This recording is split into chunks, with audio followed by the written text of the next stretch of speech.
ஆத்மா சாந்தி அடைந்திருக்கிறது என்பதற்கு இது ஒரு கடைசியாக இசையமைத்த திரைப்படத்தின் வெளியீட்டு விழா. அதை பார்த்தவுடன் எனக்கு பவதா சொன்னது ஞாபகம் வந்தது. ஆண்டவனை வேண்டிக் கொண்டு இதை ஆரம்பிக்கிறேன், இங்கே அறிவிக்கிறேன். முதலாக திரை சம்பந்தமா ஏன் பேசக்கூடாதுன்னு நினைச்சிருந்தேன்.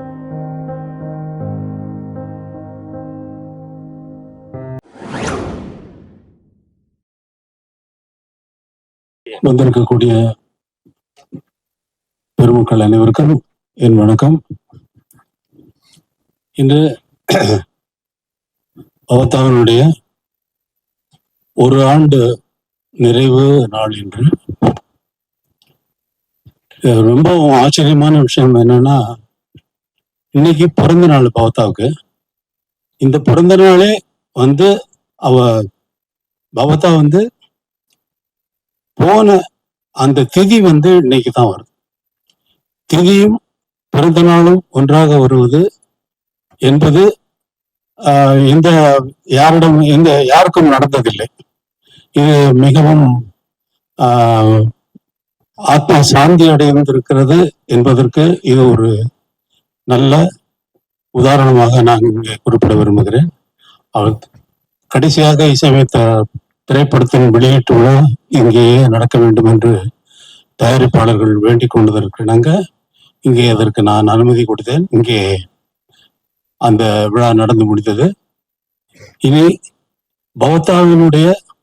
பவதா பாடிய பாடல்கள் அனைத்தையும் என்னுடைய இசைக்குழுவினர்கள் இங்கே பாடவிருக்கிறார்கள். பவதாவின் நினைவுக்காக, பவதாவின் அந்த ஒரு ஆண்டு, எவ்வளவோ பவதா போவதற்கு முன்னால் என்னுடன் பவதா கழித்த அந்த நாட்கள் என்னால் என் வாழ்நாளில் மறக்க முடியாது. உங்களுக்கெல்லாம் இந்த பவதா பாடிய பாடல்கள் காத்திருக்கின்றன. பவதாவினை கடைசியாக விருப்பப்பட்ட விஷயம் கேர்ள்ஸ் ஆர்கெஸ்ட்ராவை உருவாக்கணுங்கிறது. அதை நான் 2 நாட்களுக்கு முன் மலேசியாவில் இருக்கும் பொழுது அங்கே நிறைய குழுக்களாக மாணவிகள் குழுக்களாக ஆர்கெஸ்ட்ராவா இருந்து என் முன்னாடி பாடி காட்டினார்கள். அதை பார்த்தவுடன் எனக்கு பவதா சொன்னது ஞாபகம் வந்தது. இங்கே பவதாவின் பெயரால் கேர்ள்ஸ் ஆர்கெஸ்ட்ரா ஆரம்பிக்க போறேன். மாணவிகள் சிறு பள்ளி மாணவிகள், கல்லூரி மாணவிகள், 15 வயதுக்கு மேற்படாதவர்கள் மட்டுமே இந்த ஆர்கெஸ்ட்ராவில் இருப்பார்கள் என்று அவர்களை மட்டும் தேர்வு செய்ய இருக்கிறேன். இப்போது அங்கேயே மலேசியாவிலேயே 2 ஆர்கெஸ்ட்ராவை நான் தேர்ந்தெடுத்திருக்கிறேன்.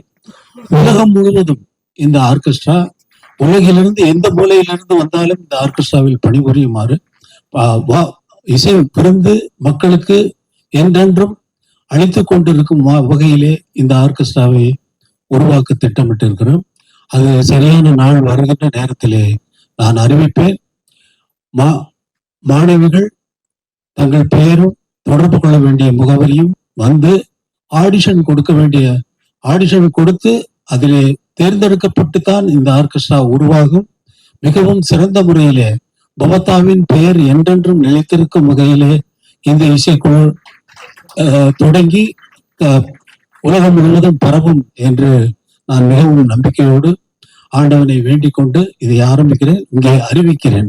முதலாக பாட்டு எழுதும் பொழுது ஃபர்ஸ்ட் லைனை கொடுத்துட்டு தான் வாலி சார் இந்த காற்றில் வரும் கீதமே, அதாவது கண்ணனுடைய குழையிலிருந்து வரக்கூடிய, அவனே வாசிக்கக்கூடிய கீதமா இருக்கக்கூடிய அந்த கீதம் காற்றிலிருந்து வர்றதுனால, காற்றில் வரும் கீதமே நீ கண்ணனை அறிவாயா, அவன்தான் உன்னை ஊதுறான், இருந்தாலும் நீ கண்ணனை அறிவாயா, அவன் வாய் குழையில் அழகாக அமுதம் ததும்பும் இசையாக மலர்ந்தாய் நடந்தாய் அலைபோல் எழுந்து காற்றில் வரும் கீதமே நீ கண்ணனை அறிவாயா.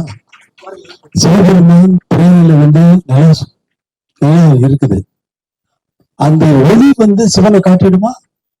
அதே போல காற்றில் வரும் கீதம் கண்ணனை அறிய முடியாது. கண்ணன் தான் ஓதுகிறார், கண்ணன் வாயிலிருந்து ஊறக்கூடிய அந்த குழலிலிருந்து வரக்கூடிய அந்த இசையை பார்த்து கேட்கின்ற பாடலாக இந்த பாடல் ஃபாசிலுக்காக அமைந்தது. இந்த திரை சம்பந்தமா எதுவும் பேசக்கூடாதுன்னு நினைச்சிருந்தேன். பட் இந்த பாட்டுனால நான் பேச வேண்டியதாகி போச்சு. நன்றி.